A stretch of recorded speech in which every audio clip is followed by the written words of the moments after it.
I'm Janet Folger Porter. Most people know me as president and founder of Faith to Action, fighting for life, liberty, and the family. But now I'm a candidate for the Ohio State Senate. Yeah, it surprised me too. I asked a dozen people to run. They all said no. And so, well, somebody had to stand against the Republican obstructionist establishment. And if nobody else would do it, I put my own faith to action, and I pulled petitions to run for the state Senate. Here's the Medina County Gazette. Christian activist is seeking the Senate seat. Interestingly, my opponent called the office and said, well, it's inaccurate what was printed. He said that I didn't ask him to sign a discharge petition. Really? Well, here's the certified letter that I sent. Oh, here's the receipt. It went out on October the 21st. Oh, yeah, and it was, in fact, received, as you can see. It's signed by his office staffer who received the letter, and then I called to make sure of it on October the 26th, on October the 29th. I also called his office and talked with another staffer on November the 17th, and I personally visited the senator's office on November the 20th. So he was asked to sign the discharge petition, but the way they pull these hairs, they try to say, well, I was only asked to initiate the discharge petition. Well, the whole point of initiating a discharge petition is in fact to sign it. You can't sign it without pulling it from the clerk's office and signing it. Why does this matter? Because it's what will bring the heartbeat bill to the floor for a vote, something we have been waiting for 5 years to happen. Oh, they'll tell you how pro-life they are. In fact, my opponent will claim to have a 100% voting record on the pro-life issues. Well, that's easy to do when you never vote on the most pro-life bill. This is the most pro-life bill, the best chance to save the most lives. The heartbeat bill, which passed the Ohio House back in March, is one that will guarantee that if a heartbeat is detected, the baby is protected. And so that's not the only reason I'm running. I'm running for liberty, our religious freedom.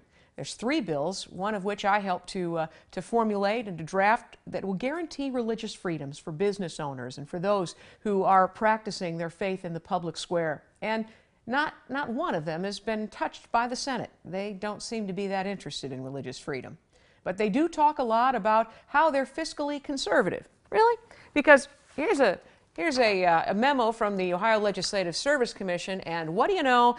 They've increased spending in the Ohio Senate every single year to the surprise of no one. So if you want somebody that's going to actually fight to defend life, not just talk about it or regulate it, here's an interesting point.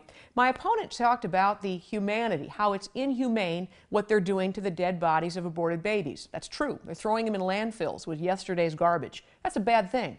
But how about we do something more?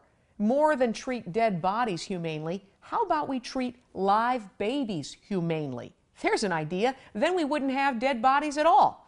On education, I believe that repealing the horrific Common Core curriculum is just the beginning. A friend of mine who served on the Texas Board of Education drafted a bill I'd like to introduce called the Education Emancipation Act.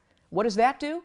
Well, it actually says, not like vouchers where the government claims it's their money and it's got strings attached to it and prohibitions. No. It's your own money from your own property tax that you can choose to spend however you'd like. You can send your children to government schools, or you can homeschool them, send them to a charter school or to Christian schools, and let people spend their own money on their children's education as they see fit.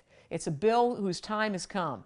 People say, oh, that'll hurt the public school system. No. The free market never hurt anything. It'll actually, I believe, raise the bar in the public school system. So instead of dumbing kids down with Common Core, they'll actually have to raise the standard in order to compete. So I think, it was just really an issue if nobody else would run. But the more I think about it, the more I think we could have a lot of fun in the Ohio Senate. Instead of on the outside begging them for their vote, we could actually take our government back. Because you know what? It doesn't belong to the establishment incumbents. It belongs to we the people. And I'm hoping you'll help me. If you go to janetfolgerporter.com, you can find out ways to help, including volunteering for the campaign, joining the intercessory team, and yes, donating. Here's the best news of the day. If you live in the state of Ohio, you actually have a tax credit. That means if you give $50 to the Conservatives for Janet Folger Porter, and by the way, the only reason my middle name is in there, my maiden name, is not because I'm hyphenated, not because I'm a feminist, as I tell my good friend Phyllis Schlafly. It's because last time I ran for office for the State Central Committee, I ran as Janet Folger.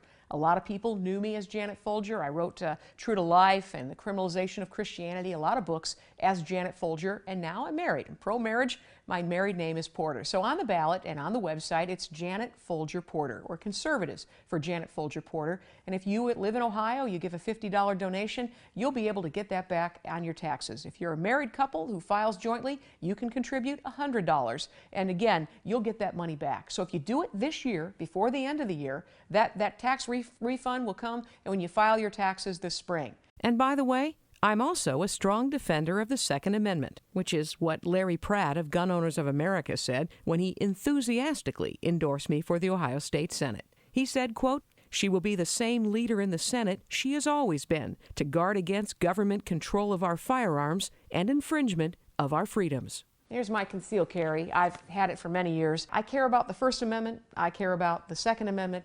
And in fact, I care about the whole Constitution. If you do, and if you want to see it defended there in the State House. By the way, I also despise Obamacare. I don't dislike it. I despise Obamacare and all that it means. But my opponent voted for Obamacare in the state budget.